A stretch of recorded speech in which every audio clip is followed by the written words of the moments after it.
This is the Bryan Hyde Show. Well, hello there and welcome to the show.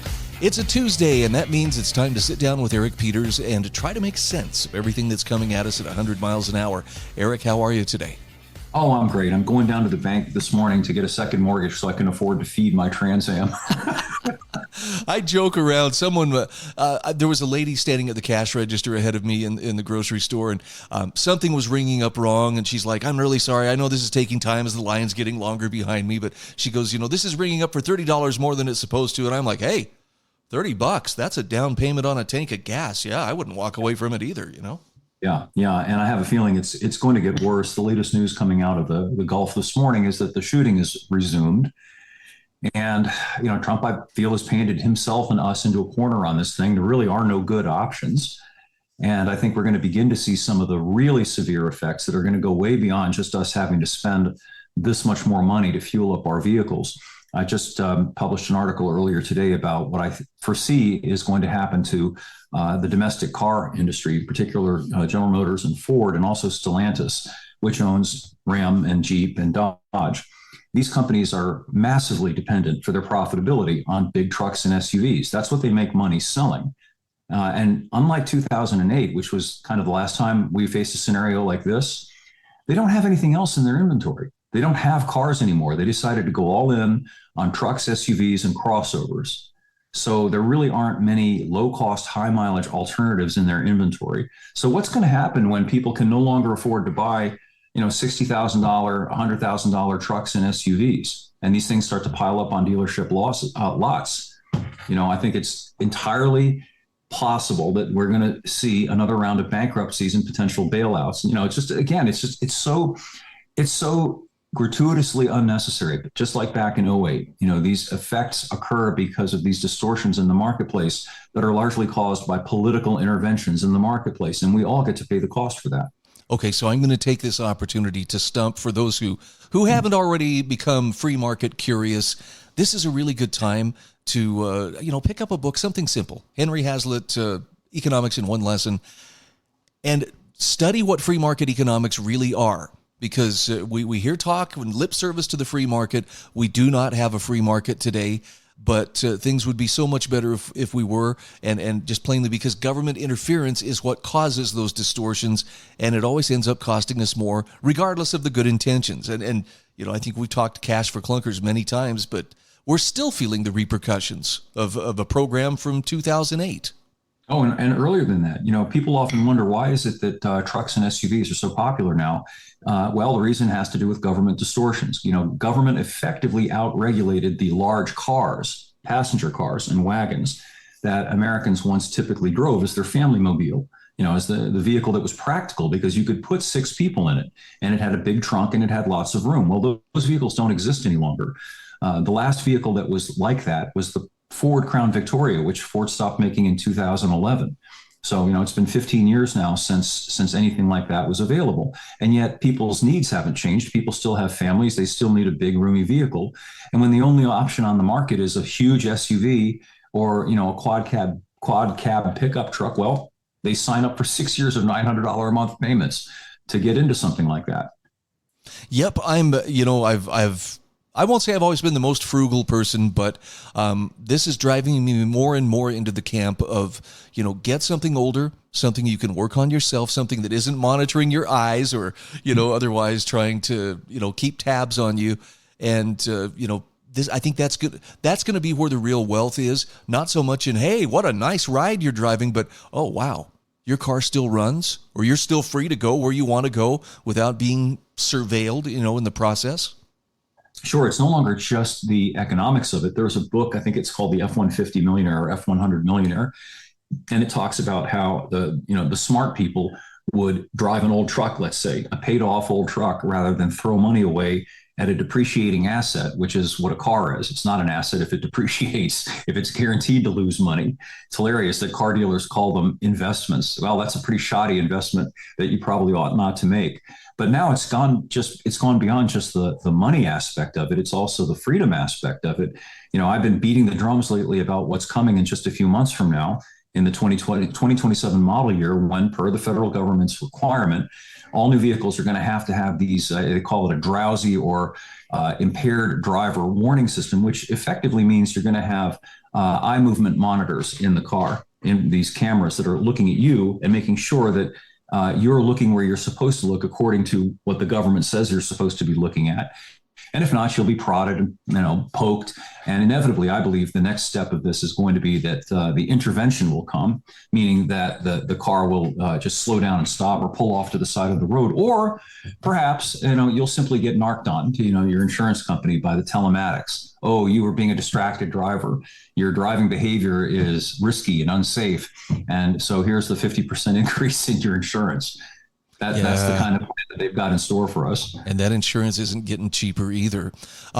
Someone brought something to my attention the other day, and I think you've probably written about this before, but flock cameras are quietly becoming the new normal, and there are very few people who are aware of them, let alone, raising, concern about, wait a minute. What are these cameras doing? And the crazy thing is, it's not the government that's installing them. It's a private company, but they share that information with the government, and it's being used as, it's a dressed up form of surveillance of everyone. It reads license plates. It looks to see is your phone in your lap or in your hand. I mean, basically it's doing the job of spying on us that government is forbidden from doing unless there's probable cause that it should be looking at us. Yeah, and that's the devilishly clever aspect of it. They figured out that, the government is to some extent stymied by the Constitution, what it's permitted by law to do. Well, private corporations, on the other hand, are not bound by the Constitution to the same extent. So they're able to do things the government can't do. And then, as you say, they can share. Don't you love the terminology? They can share things with the government. And also these quasi-governmental entities, which are what corporations are, in my opinion. Effectively, the government is, and that they control us, they police us, they make us pay money. I mean, if you think about it, what's the insurance mafia? I call it the mafia because, it leverages the coercive power of the government to compel you to hand over money. And, the amount of money that you're compelled to hand over is premised to some extent on the information that it collects via the government. So it's this incestuous thing that operates as a mechanism for completely controlling us. These flock cameras, nobody asked for them other than the people in the government and the corporations. And all of a sudden they're everywhere. And by the way, they're tied into the cameras that are in your own car, that the manufacturers install in the cars. They communicate with each other. They're creating this surveillance net, which will make it just like something out of a dystopian movie from the 90s, except it's real. Like wherever you happen to be outside, it's known. Your movements are being monitored, tracked. The facial recognition software knows it's you, not just some random person. And all that information is being put into a bank somewhere. And some people will say, oh, that's lovely. It'll prevent crime. It'll make our streets safer. And actually, well, if you like that kind of safety, go into a maximum federal prison. There's lots of safety in the solitary cell in a maximum security prison. I actually heard a candidate just a couple of weeks ago talk about how, I love these. I support our police. I believe, we give them the tools that they need to protect us and to keep us safe, and why this has helped stop human trafficking and it's helped solve crimes. And, the problem is it strains the guilty and the innocent through the same net. And it's just like the DUI checkpoints. There's no specific reason for this person to be pulled over, and there's no specific reason for this person's license plate to be monitored, but it's monitoring it anyway, just in case, government wants to take an interest in that person. And there's a guy in Colorado. Maybe you've seen this story. The flock camera can't distinguish between a 0 and an O. And so he is continually being stopped because it flags him as someone who has an outstanding warrant. So he gets the hut treatment when he gets pulled over, and, sorry, we found out it's the wrong guy. Well, that's small consolation when you've had guns pointed in your face and treated as if you're, some kind of fugitive. Doesn't that raise an interesting question, though? They talk about how this is going to thwart crime, but what about government crime? That's a crime. This guy is innocent of anything. He hasn't done anything whatsoever, and yet he's got guns pointed at him. I consider that to be criminal. This idea that the government somehow is immune from engaging in criminal behavior it's a combination of infantile and delusional. What could government have done? I mean, what could an individual Hitler have done, or Stalin, if he were just Hitler and Stalin? Nothing. How many people could he have rounded up and exterminated, right? It's government that systematizes and institutionalizes that kind of criminality. So as bad as individual criminals may be, I'm not, soft pedaling it. I think it's a fallacy to say that, well, the alternative is we have some, individual criminals and the sainted government that never commits crimes. It's a fallacy. What you're doing is empowering mass scale centralized criminality with the idea that somehow you're going to get rid of these individual criminals. And you will get rid of some of them, but the result is all of us are going to end up living in a prison. Well, and I want to make clear, I'm not trying to say that this candidate is an evil guy who's planning on, I'm subjugating the population. He really believes this makes us safer, therefore it's a good thing. And I'm sorry, I don't want to sound like, because I've got all the answers here, but that illustrates to me how widespread the ignorance is of what government is supposed to be doing versus what it actually is doing, what its proper role is versus what we've allowed it to become. And that illiteracy, for lack of a better word, is what is going to be our undoing, because, the tyranny and totalitarianism and even just authoritarianism isn't coming in one big jolt. It's coming in on cat's feet, and these flock cameras are a good example of how it does it. Yeah, it's superficial thinking. It's idealized thinking. It's this idea that you can have this perfect world in which the all-benevolent government is going to solve all of our problems, and it's going to do it in a way that doesn't impact us negatively, which, that's just childish. That's like a little toddler looking up to its parents, who, from the point of view of a toddler, they're these godlike beings who are in perfect knowledge and can do anything. They have miraculous powers. The government is just other people. And usually the other people are not really high-end people to a great extent. And a lot of them, unfortunately, suffer from this control freakism, if you will, this malicious desire to direct other people. It's not even about, well, we want to minimize the harm. We want to increase the general good. There are a lot of people who are just busybodies, and they couch their malicious busybodyism in this, we're just trying to help everybody shtick. Which, if you look at it, it's self-evident what they're really all about. Well, this is why I encourage people. It's not, hey, subscribe to my political philosophy or subscribe to, my political team. I'm telling people the best thing you can do is to decide to take ownership for your own life and realize that, first of all, truth isn't something that someone in authority is going to give you. You need to figure it out for yourself. But when you start doing that, the payoff is beyond anything that the government can offer you in terms of security, whether it be, real or imagined. There's also an aspect of humility. Look at yourself and think to yourself, do I have all the answers? I'm having difficulty as it is trying to figure out what the right thing to do in my own life is. And once you sort of come to grips with that, you think, do I really have any basis for telling another person what's best for them? I don't even know these people. I don't know their circumstances. I don't know the totality of the information. How dare I, to channel Greta, to presume? And I think it's a really important thing. We should come at this with a degree of humbleness, and that we're all imperfect, and imperfect decisions are going to be made, but really bad decisions get made when they get made writ large and they get imposed. I can do some damage. If I make a mistake, I can cause harm for myself and maybe cause harm for other people because I did something dumb or ill-advised, but I can't do it on a mass scale. Only government can do it on a mass scale. Yeah, and that whole idea that you just alluded to, the idea that somebody knows better than you do what is in your best interest. And that's not to say that, I have all the answers either, but I do know what's in my best interest. I know what's in my family's best interest. Sure. And I don't want to outsource that to someone else. I'm including in today's show notes an article from Dr. Gary Null. I think this was just on Lou Rockwell within the last couple of days. How to Live a Conscious Life.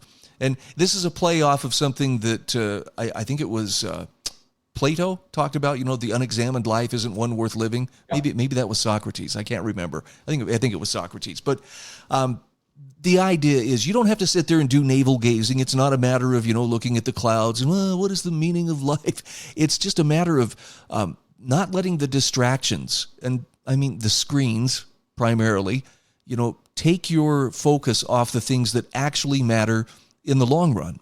And well, sure. Anyway. And how do we grow from children into adults? And how do we mature and acquire some degree of wisdom? Isn't it by trial and error? And isn't it by learning for ourselves what works and doesn't work. And the flip side of that is if that agency is taken away from you, and you're essentially reduced to the status of a toddler who is told by another person or an authority figure, well, this is what you do. You don't have to think about it. You don't have to learn lessons on your own. You just sort of passively do what you're told. That's stunting of humanity. That's a diminishment of us ultimately. And I hope that people begin to see that and chafe against it.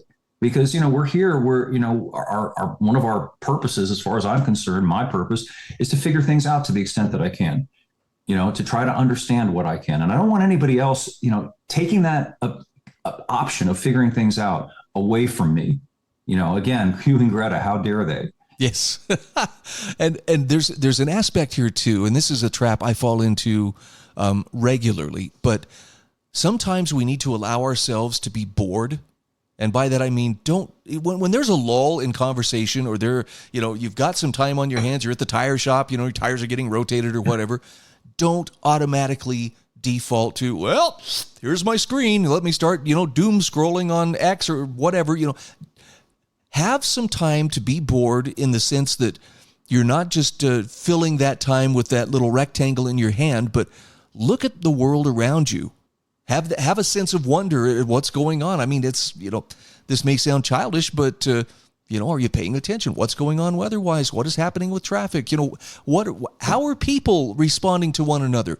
These are things that we tend to blot out because I'm bored, and it's easier to stare at that screen than it is to pay attention to the world around me. But when we do that, we notice things that improve our lives. We also are more creative by virtue of, we're not just filling empty space with mindless drivel. External reality versus confected reality. I'm grateful that I grew up at a time when, if I was bored when I was 10, my parents would say, well, go outside and find something to do. And if you don't, we'll find something for you to do, right? As in, here's a chore for you to do. Yep. So we found ways to occupy ourselves, and it was a wonderful time. I remember going out, getting on my bike and just exploring the real world. And, it saddens me to see kids that age, they just, as you say, gaping at a screen, looking at something artificial. And it's even more appalling to me when I see the virtual reality stuff, and you see somebody in a cubicle somewhere they're doing this, like they're skiing, or they're, and it's sad, because I guess they don't know any better. We probably would have fallen into the same thing if we had grown up today in the world that is, but we had little choice because, the world was there. Go out and check it out, see it, do something. We didn't have the option to just stare at a screen all day. Something that I find really helpful is to have some accountability. So it could be a workout partner. In my case, I have a buddy, Dave, and he and we love to spend some time exploring the Snake River Canyon. And sometimes it's just, a short hike along the edge of the canyon, but we go and we talk and we philosophize as we walk, and we see wildlife and we take photographs, but we're out there enjoying what is before us. And it turns out we really live in a beautiful place. And yeah, we talk about the problems of the world, but you know what? It all seems manageable when you're not just staring at a screen, and it's, the doom scrolling is kind of putting you under that spell. Oh, absolutely. I went on a good long hike last Monday and just thoroughly enjoyed myself for a few hours, being out there in the woods by myself, seeing nature, the trees, everything. I don't want to sound like a crunchy guy, but it was wonderful. And I'm planning on doing an overnight backpack trip on the Appalachian Trail for the same reason, just to disconnect and be grounded, literally, as well as otherwise, just out there in a world that's not this world that we're dragged into, this confected artificial world. And speaking of confected, so many of the squabbles and the struggles and the conflicts and that, I'm still convinced that much of what happens in Washington, D.C. is nothing more than a great big melodrama writ large and, promoted as if it is the most important thing in the whole world. There are important things happening there, but you know how many of them actually affect me in my day-to-day life? Hardly any, except to the degree that I let them. And, that doesn't mean I enjoy paying, high prices for gas, but I don't have a lot of say in the matter over that. I do have a lot of control, though, over, what I do with my time, where I put my focus, what is valuable to me. And I'm much happier when I'm less informed about what the president tweeted or he said about this than when I'm actually out there connecting with other people and living life. Yep. And they want us on edge. They want us angry. They want us scared. Because those are very effective tools to keep people from thinking and grounding and focusing on the things that you just talked about, the things that are important. And it takes an act of will. I know it's difficult for me, and for you too, particularly in our business. But nonetheless, I've come to realize just how important it is to step away as often as possible and just decouple from it. And you might even find that your sense of humor, is still there. I don't know what has happened in just a couple of generations, but remember when we used to be able to laugh at ourselves, and now, you can't post something, on social media. You can't, share a quip with a friend without, having to look around and make sure, is there somebody here, with purple hair who's going to get offended if they see us smiling? Because it's like, that's why political correctness is so vile. Because it puts everybody on eggshells. We're not allowed to talk about things anymore because, as you say, somebody might be offended. Well, grow up. I don't want to, sound too judgy about it, but those of us who grew up before all of this were told by our parents, sticks and stones. Remember that? Yep. Words, whatever. So somebody says something, an adult isn't cratered because somebody else said something offensive. Maybe you don't like what that person had to say. Maybe you don't like them, but it doesn't ruin your day. So what? Deal with it. And in a world where people live to be offended, I mean, they are perpetually offended, and they're doing it because it's a mechanism of control over others. Oh, my feelings have been hurt, everyone. Now you have to do what I say because, I'm the victim here and you're not. And it's just so tiresome. And I love to meet people who, whatever their circumstances, have kept a sense of humor, have the ability to continue moving onward, even if things aren't necessarily going in their favor at the moment, rather than just trying to, shrug off all responsibility by virtue of, well, I'm a victim. I'm not responsible for anything. Sure. And this nauseating tendency that some people have to put themselves on a moral pedestal. I'm better than you because, I don't use those bad words. You owe me up an apology because you said something, come on, just spare me. If you really want to be, a high priest of morality, go, join an order of some kind. For the rest of us, come on, let's just deal with each other like we used to deal with each other. No, I'm with you there. It's almost like there's this undercurrent, this subset growing in our society that cannot stand to see other people be happy. And yes. I know that's generalizing, but it's like not only are they miserable, but boy, I want everybody else should be miserable because I'm not happy either. 100%. I completely agree with that. Absolutely. At the core, these people are killjoys. They're chronically upset with everything and everyone, and they want you to be chronically upset too. They want you to share the rage, instead of just focusing on all the good things that we have in common, and individually. And I'm not suggesting that, therefore it's my job to make their life even more miserable. I'm just suggesting you don't have to play along. You don't have to be drafted into their fantasy to make things right. You can live a decent, productive life, and you just have to learn to detach from, whatever buttons they're trying to push. It's like, I'm not playing. Exactly right. Maybe go for a hike or drive a Trans Am or something like that. Now we're talking. Something with a V8 I find is especially therapeutic. Absolutely. And a 4-speed. That's the other critical element. Oh man, great to talk with you as always, Eric. Seriously, I feel better equipped to go and face the world each time we get together each week and talk. Thanks again for your time. Oh, thank you, Bryan. I always appreciate the talk. This is the Bryan Hyde Show.